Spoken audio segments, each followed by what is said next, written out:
Kantara cinema సృష్టించిన ప్రభంజనం మామూలుది కాదు. సినిమా చూస్తున్నంతసేపు చాలా మందికి గూస్ బంప్స్ వచ్చాయి. అప్పుడు వచ్చిన సినిమాను ఇప్పటి వరకు కూడా మర్చిపోలేదు చాలా మంది. కాంతార ఫీవర్ చాలా రోజులు కాదు సంవత్సరాలే ఉంది. చిన్న సినిమాగా వచ్చిన కాంతార బాక్స్ ఆఫీస్ వద్ద ప్రభంజనం సృష్టించడంతో ప్రేక్షకులు చిత్ర యూనిట్ కూడా దీనికి సీక్వెల్ తీయాలనే ప్లాన్ చేశారు.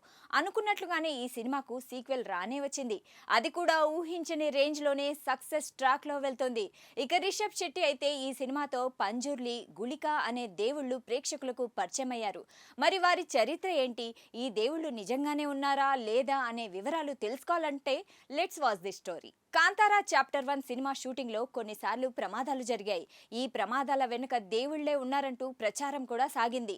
కాంతారా సినిమాకు శాపం తగిలిందని, అందుకే ఇలాంటి సన్నివేశాలు రిపీట్ అవుతున్నాయంటూ పుకార్లు కూడా వచ్చాయి. అయితే ఈ దేవుళ్ళ గురించి చాలా మందికి తెలియదు. పంజుర్లి, గుళిక దేవుళ్ళు కర్ణాటకలోని తులినాడు ప్రాంతానికి చెందిన దేవుళ్ళు. కానీ ఈ ఒక్క సినిమాతో దేశవ్యాప్తంగా పరిచయమయ్యారు ఆ దేవుళ్ళు. పంజుర్లి వరాహ రూపంలో ఉండే ఓ సంరక్షక ఆత్మ అంటారు స్థానికులు. ఇక గుళిక అనే దేవుడు భూమి ప్రకృతిని రక్షించే దేవుడు. ఈ దేవతలు భూతకోల వంటి స్థానిక ఆచారాల్లో భాగంగా పూజలు అందుకుంటుంటారు.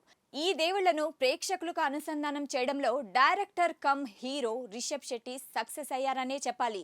ఈ సినిమాలోని దేవుళ్ళు కల్పితం అనుకుంటారు అంతా, కానీ అస్సలు కాదు. వీటి మూలం కర్ణాటక తులినాడి సాంప్రదాయం నుంచి వచ్చింది.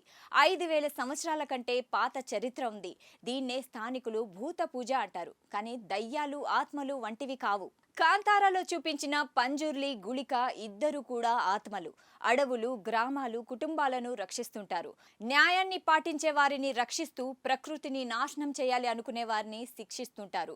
పంజుర్లి కథ నిజంగానే హృదయాన్ని కదిలించింది.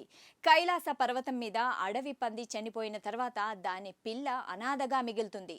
అప్పుడు పార్వతీదేవి ఆ బిడ్డను దత్తత తీసుకుంటుంది. ఈ విషయం తెలిసిన శివుడు కోపంతో రగిలిపోతాడు. పవిత్రమైన కైలాస పర్వతంపై నుంచి ఆ వరాహాన్ని పంపిస్తాడు. కానీ అప్పటికే పార్వతీదేవి ప్రేమతో ఆ వరాహం పంజుర్లిగా మారుతుంది. అడవులు, ప్రకృతి ప్రపంచానికి స్వర్గపు రక్షకుడిగా మారింది ఆ పంజుర్లి. అందుకే అడవులు, ప్రకృతిని గౌరవించే వారికి పంజుర్లి ఆశీర్వాదం లభిస్తుందనే నమ్మకం ఉందట స్థానికుల్లో. పార్వతీదేవి ప్రేమ నుంచి పంజుర్లి జన్మిస్తే కోపం నుంచి గుళిక జన్మించారు. విశ్వ వినాశనం సమయంలో పరమేశ్వరుడు విసిరిన రాయి నుంచి గుళిక ఉద్భవించాడని చెబుతారు. ఇక గుళిక దైవిక ప్రతీకారం, న్యాయానికి అవతారంగా పరిగణిస్తారు.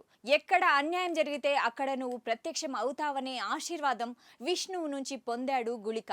అప్పటి నుంచి పంజర్లి భూమిని, అడవులను రక్షిస్తుంటే అన్యాయాన్ని ఎదిరించి ప్రజలకు న్యాయం చేయడంలో గుళిక ముందుంటుంటాడు.